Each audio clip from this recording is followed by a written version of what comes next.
convidado hoje aqui é o vereador de Natal, Felipe Alves, do MDB. Foi votado em primeira discussão na Câmara Municipal proposta dele para inspeção e fiscalização de obras em Natal, principalmente com foco na manutenção desses equipamentos públicos. Bom dia, vereador. Bom dia, Diógenes, um prazer estar aqui. Qual é o grande objetivo da sua proposta? É bom que se diga, Diógenes, que nós, ano passado, fizemos uma audiência pública para exatamente debater a necessidade de priorizar as obras de manutenção e conservação que existem na cidade de Natal. Sejam as obras viárias como viadutos, passarelas, pontes, né? E nessa oportunidade nós reunimos todos os entes, né, estadual, federal e municipal, e promovemos esse amplo debate para definir quais seriam as alternativas para que nós tivéssemos realmente uma prioridade em relação a essa questão, porque o que se vê muito é uma priorização de novas edificações, sem cuidar daquelas que já existem, e acabam que muitas ficam deterioradas, necessitando de manutenção, algumas colocando em risco a própria população, como é o caso, por exemplo, da Ponte de Igapó, e outras causando diversos problemas, como rodovias esburacadas, por exemplo. Então o senhor quer evitar, por exemplo, problemas como a gente acompanhou recentemente em São Paulo, aquele viaduto, que inclusive foi entregue agora, depois de Exatamente. 5 meses.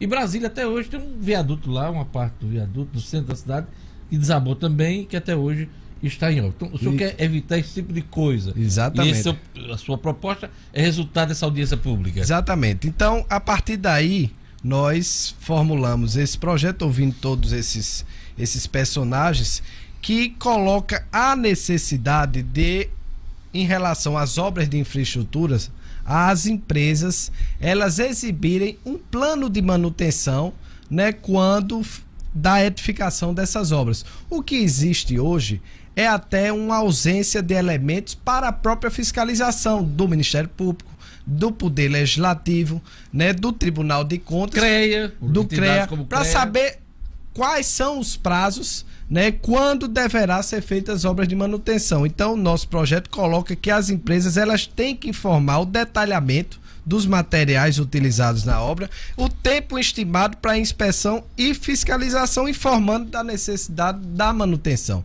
A partir daí, nós teremos todo o detalhamento, o próprio poder público, né, municipal, e a sociedade em geral, porque esses dados são públicos, né, terão esse detalhamento para, de fato, saber quando deverá ser feita a manutenção. Com isso, com certeza, nós teremos aí uma atenção maior a partir da cobrança da própria sociedade e dos órgãos fiscalizadores para essa manutenção. Lhe pergunto, as empresas encarregadas das obras participaram dessa discussão? Colaboraram? Participaram dessa discussão. Porque o que a gente vê muito em determinadas situações, quando existe inclusive algum sinistro, há uma atuação para tentar abafar, postergar. Não, eu faço até justiça que eu conversei à época com o presidente do Sinduscon sobre essa proposta, né, o Sindicato das Construções Civil, Arnaldo Gaspar Júnior, e ele foi favorável porque é uma forma de você ter realmente uma transparência e uma clareza, até porque há que se dizer que o Código Civil ele coloca a responsabilidade da empresa em relação às obras edificadas de 5 anos. Depois disso, você não tem mais como cobrar da empresa e ao mesmo tempo não tem esse detalhamento para saber ao certo quais são os prazos. Daí ter de fazer, né, inspeções, manutenções sem qualquer embasamento. Quer dizer que depois de 5 anos a empresa construiu tem responsabilidade. Depois disso, não tem mais responsabilidade. Aí geralmente os remendos futuros vão ser feitos por outras empresas. Por outras empresas, e o ente responsável realmente é quem vai ter a responsabilidade de promover essa manutenção. Para ele mesmo, por isso que eu acredito que o próprio governo municipal vai ter todo o interesse nessa proposta, é uma segurança. É uma segurança. O papel de fiscalização, inspeção, é do legislativo. Isso instrumentaliza, esse seu projeto instrumentaliza inclusive os vereadores? Com certeza, é uma forma de nós cobrarmos. Nós temos aí comissão de planejamento, nós temos instrumento como comissão de inquérito, né, em casos mais graves, né, que materializam, né, o poder de fiscalização da Câmara Municipal. Então, o projeto já foi aprovado, primeira discussão, e segue agora. Quando é que será a segunda votação? Eu aguardo que está na pauta de hoje, aguardo que será votado em segunda. Pelo que eu vi já na primeira discussão, não houve qualquer contestação, os vereadores entenderam o intuito da matéria e após isso vai a apreciação do Executivo para sanção ou veto. Qual é o entendimento com o Executivo?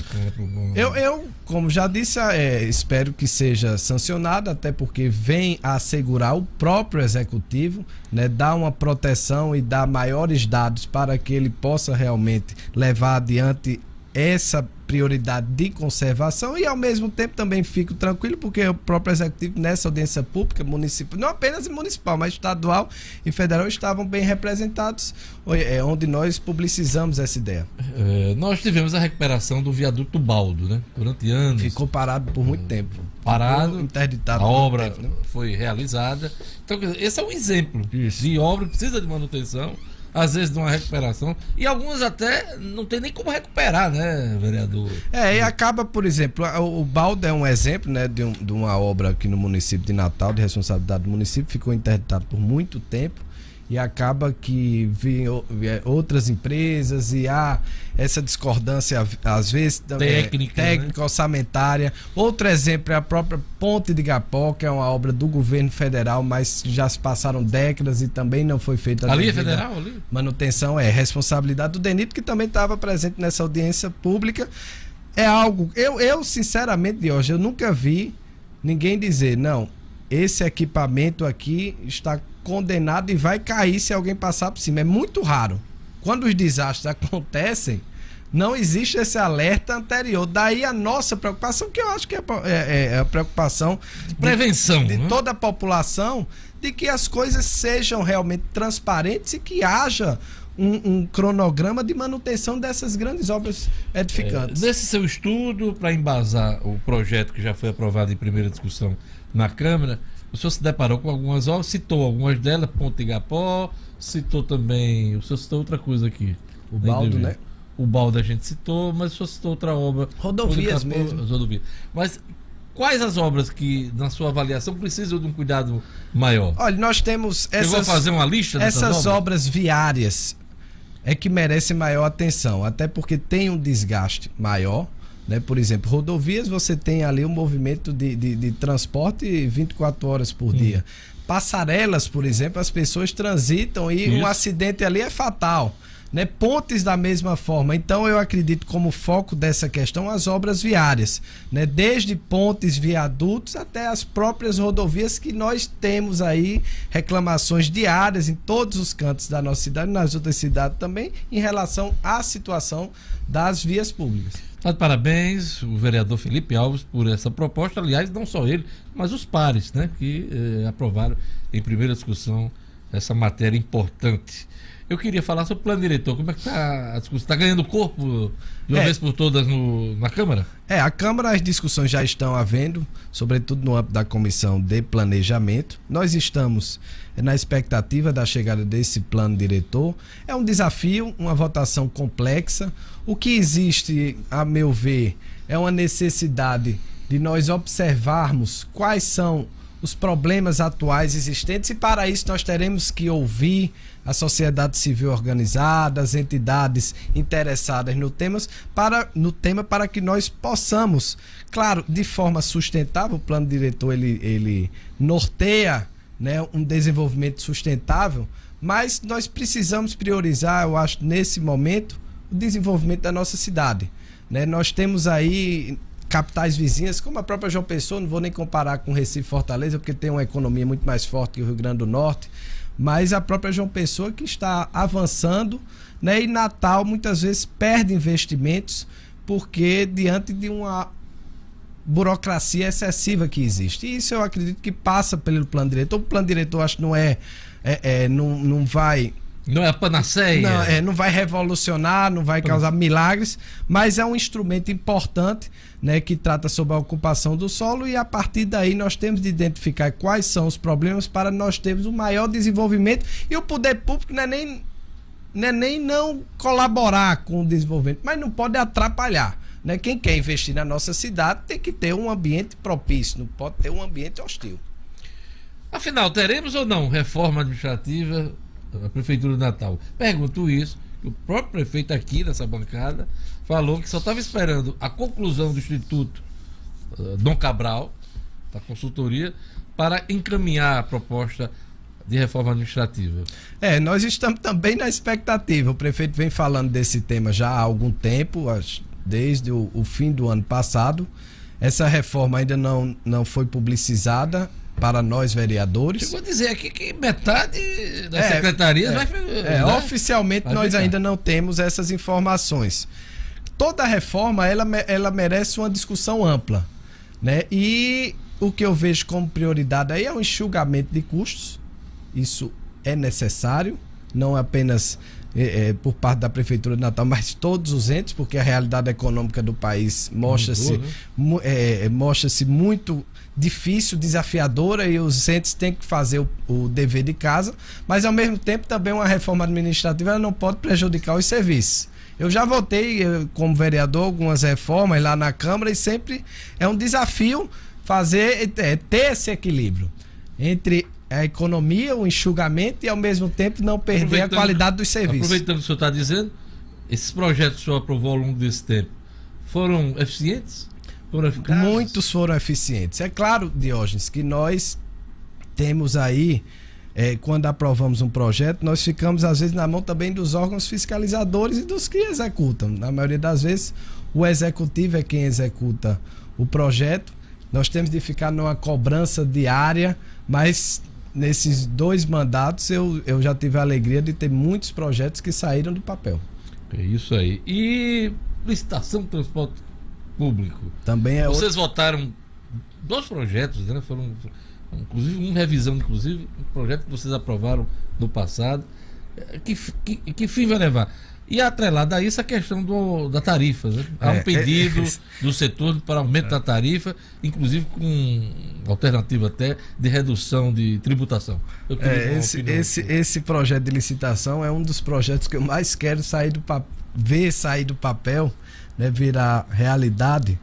Deu deserta duas vezes, né? 2 vezes, e nós votamos já modificação nesse projeto 2 oportunidades. Eu votei no mandato passado e agora nesse mandato. E eu vejo que é fundamental para a nossa cidade por trazer transparência. Também acho que não vai ser um milagre que vai ocorrer, nós teremos um transporte de altíssima qualidade a baixíssimo custo, não, porque existem outros fatores, mas a partir da licitação nós teremos transparência.